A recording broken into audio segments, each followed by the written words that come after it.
We are honored to have Governor Malloy join us today and lend his support to the March for Change. While the governor has a long history of public service prior to becoming the mayor of Stamford, he served as a prosecutor in New York. As a former prosecutor, chief executive of a major Connecticut city, and now as governor, he understands the importance of smart, strategic initiatives to reduce crime and gun violence. It is our great honor to welcome Governor Dannel P. Malloy to the podium.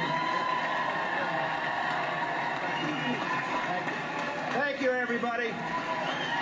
Thank you.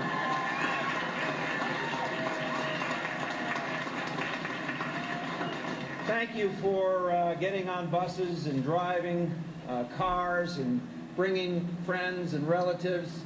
Thank you for the statements you've made before December 14th and since December 14th. Thank you for the love which you're actually expressing to your fellow human beings by your mere presence here today.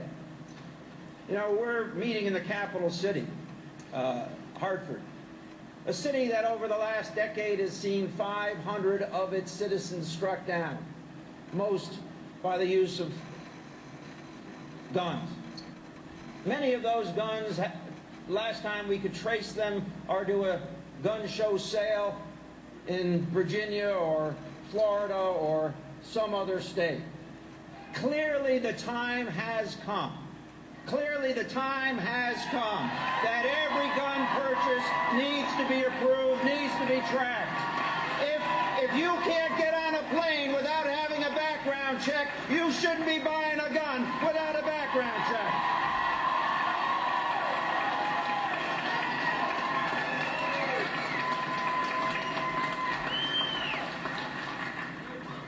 We live in a nation where guns have become ubiquitous, and our sensitivity about protecting those guns, even keeping them away from children, seems to have melted away in far too many places and far too many homes.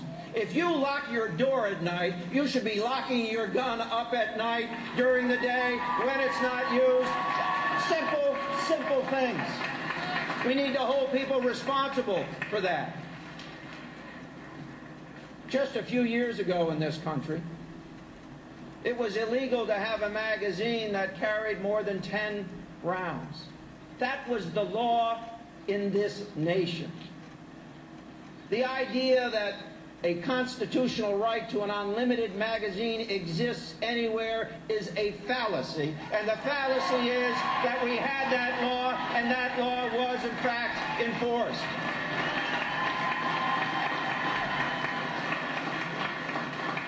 It makes no sense, the distance we have gone since the assault weapons ban was allowed to expire. It has not made us a stronger union or a stronger community. It has not improved our lives. That is fallacy. What we are saying here by your presence and all of our presence is that we've got to change on a national level and on a state level.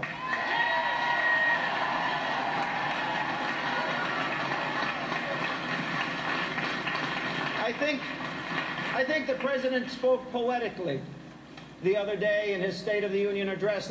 I, like probably most of you, thought that he would start with a message about what happened in Newtown and what has happened in places across our nation and the number of lives we lose on a daily basis to gun violence. I thought he would start there. But what he did was the right thing.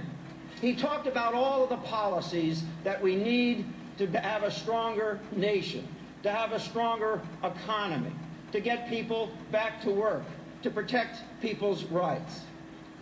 And then he came back to the issue which perhaps is so dear and so close to all of us here in Connecticut since the 14th of December. He came back to the issue about what are we going to do to protect our fellow citizens. What are we going to do to protect our children now that they're under open attack? And the message that he gave, I think in some senses, speaks to his frustration and the frustration of everyone here.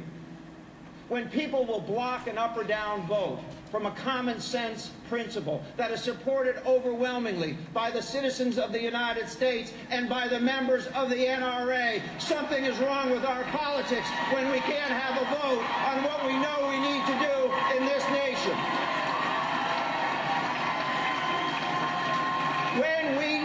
When we are willing to take democracy and make it not work so that we can have our way, there is something wrong. And when that's over the issue of a gun, there is something greatly wrong with our country. Mr. President, thank you for your passion and compassion.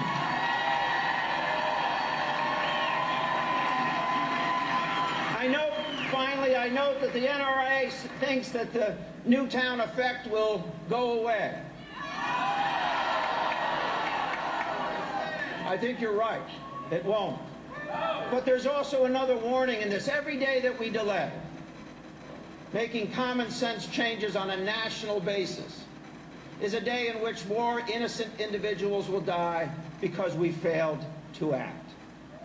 What's going to happen in this nation is that Newtown has forever changed it.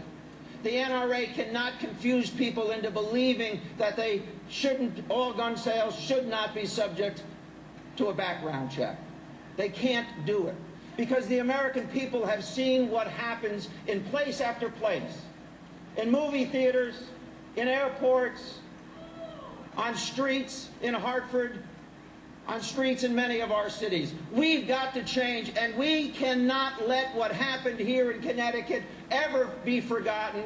We have to use it as our justification for making the kinds of change that we all desire seeing. We will not rest until we have changed America. We will not rest until we have changed Connecticut. We will not rest until we have done that which makes our children safer. Thank you, and God bless you all.